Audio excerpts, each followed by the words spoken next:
I'm Christopher Titus, and this is a supplemental breaking news Armageddon update. Assassination of an ass. Now, let's be clear, people. Nobody deserves to be shot for their words, no matter what vile, hateful dogma you spew. Hell, Roseanne Barr is still walking the earth, and I'm doing shows this weekend. So words are really not the problem. However, we are now in a time where Sweet Potato Hitler, our president, keeps spinning the roulette wheel of civil war so he can declare martial law and become the dictator of his dreams. And then he can get together with Putin and Kim Jong-un, have a drink, and talk about all the people they've oppressed and or suicided.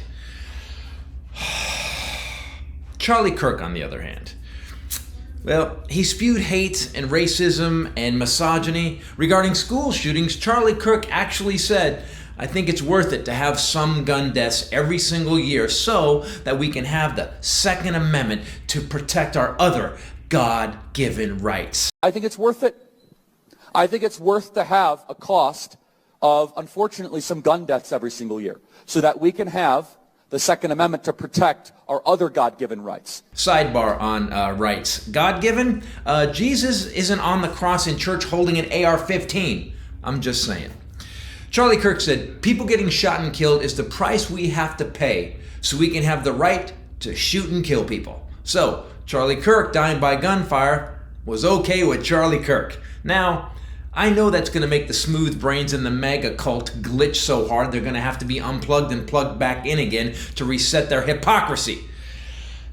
And, of course, Kim Jong-Orange said it was the violent radical leftists. Now, I have to be honest with you. I don't know any violent radical leftists. I mean, they will cut you with a snarky comment at dinner because you bought non-organic bananas and tell you how Dole is oppressing the Filipino people who pick those bananas. Then they will backhand you with a quote from one of the Stoics. But lefties avoid violence like righties avoid books. So, as we waited for the totally qualified podcasters who are currently running the FBI to find an assassin who hit Kirk from 200 yards, Jesse Waters and the other whiny bitches from the right called for a war against the left. Jesse Waters is such a good guy, his mom told him not to come home for Thanksgiving. That's a good son. Here's what he said about the Kirk shooting. They are at war with us.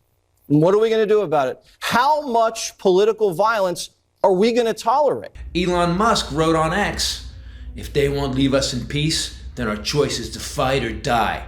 Then, podcaster and head of the FBI, Kash Patel, said during a press conference while talking to the sky, Charlie, we have the watch now. I'll see you in Valhalla.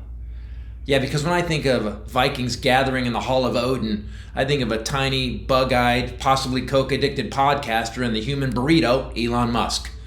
Well, guess what, people? They caught the guy that did it. And was he a left-wing, blue-haired, psycho, transgendered, pronoun-demanding socialist? No.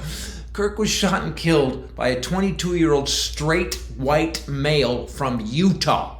In a Trumper gun-toting family, the shooter actually dressed as Trump on Halloween. His dad is a cop who turned him in. And the shooter also donated to Trump's campaign. I know. It's time to unplug the maggots and reboot them again. The right really seems to want to go to war with the people attacking them. So, to the right I say, have at it, maggots. Fight the people fighting you, because it's you. Then when that's over, us liberals will step in and fix all your fuck-ups. Again. I'm Christopher Titus, and this is a supplemental breaking news Armageddon update. Unbelievable.